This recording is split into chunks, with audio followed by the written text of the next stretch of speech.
Shalom, perkenalkan nama lengkap saya Yosef Mira, NIM 236111152, Prodi PGSD, kelas D semester 2. Di sini saya akan menjelaskan materi dari pertemuan pertama sampai pertemuan ke-7.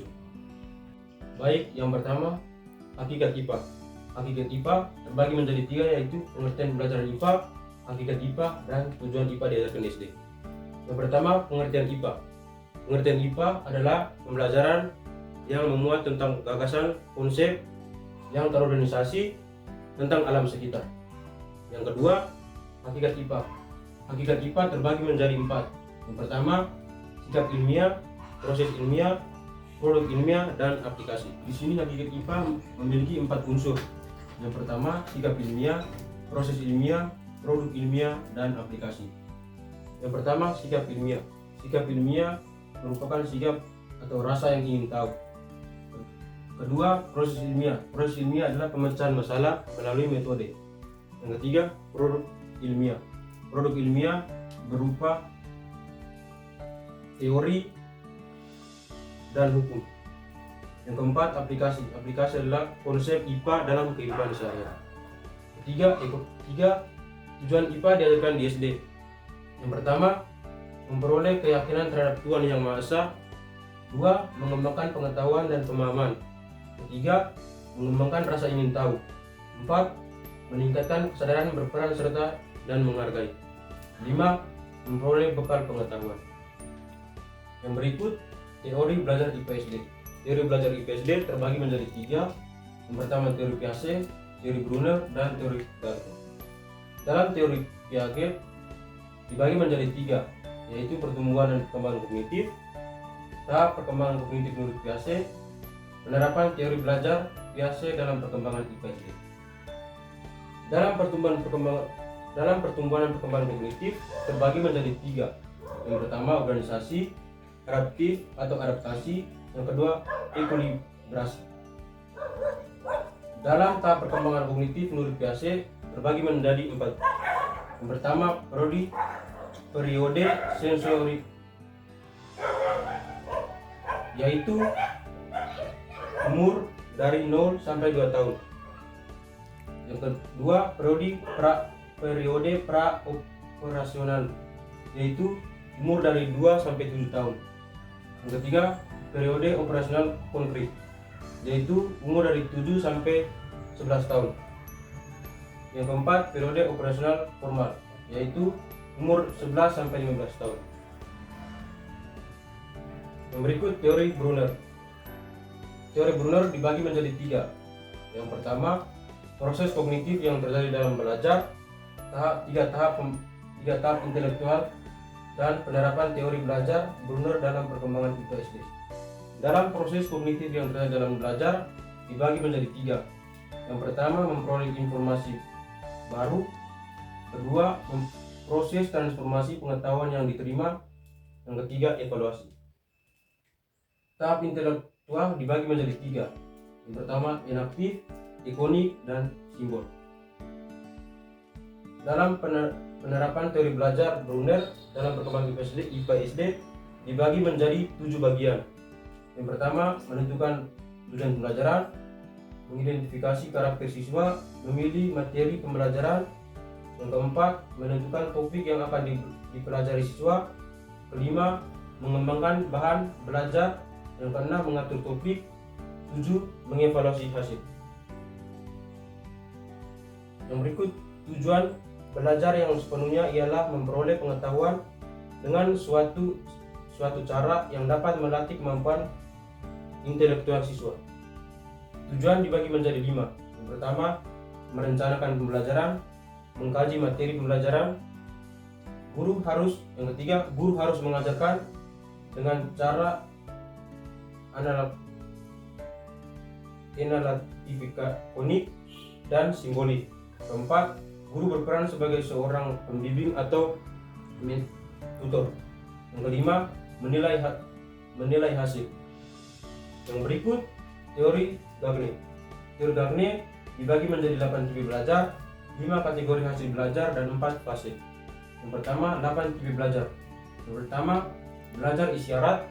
kedua belajar stimulus respons, dan ketiga rangkaian belajar, 4 asosiasi verbal, 5 belajar diskriminasi, 6 belajar konsep, 7 belajar aturan, dan 8 belajar pemecahan masalah. Berikut 5 kategori hasil belajar.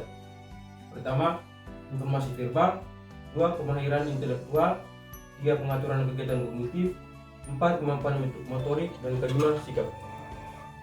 Berikut 4 fase teori Gardner. Pertama, fase pengenalan, fase perolehan, ketiga fase penyimpanan, dan 4 fase pemanggilan. Berikut taksonomi tujuan pendidikan menurut Bloom. Yang pertama terbagi menjadi 3. Yang pertama ranah kognitif atau disingkat C, ranah psikomotor atau disingkat P, dan ketiga ranah afektif disingkat A. Yang pertama ranah kognitif. Ranah kognitif adalah kemampuan berpikir kompetensi, memperoleh pengetahuan, pemahaman, konseptualisasi, penentuan, dan penalaran. Berikutnya ranah psikomotor.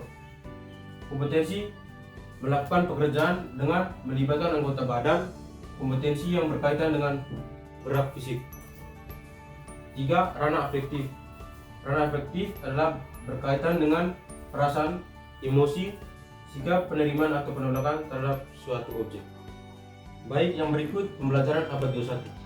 Pembelajaran abad 21 dibagi menjadi 3, yaitu konsep pembelajaran abad 21 menggunakan 4C, kedua karakteristik guru abad 21, ketiga model pembelajaran abad 21. Yang pertama, konsep pembelajaran abad 21 menggunakan 4C. Dibagi menjadi 4 bagian. Yang pertama, berpikir kritis dan pemecahan masalah. Berpikir kritis dan pemecahan masalah berkaitan dengan kita harus berpikir kritis dalam melakukan pemecahan suatu masalah.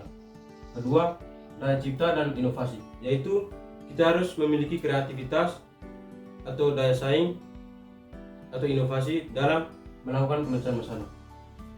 Berikut kerjasama, yaitu kita harus melakukan kerjasama antar sesama pendidik agar bisa menyelesaikan atau memecahkan masalah. Berikut komunikasi. Komunikasi, yaitu kita harus berkomunikasi atau interaksi dengan pendidik lain dalam melakukan pemecahan masalah. Kedua, karakteristik guru abad 21. Yang pertama, pembelajaran seumur hidup. Kedua, kreatif dan inovatif.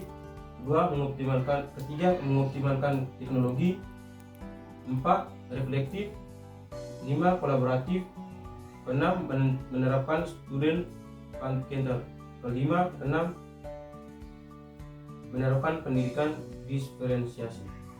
Berikut model pembelajaran abad 21. Yang pertama, student centered.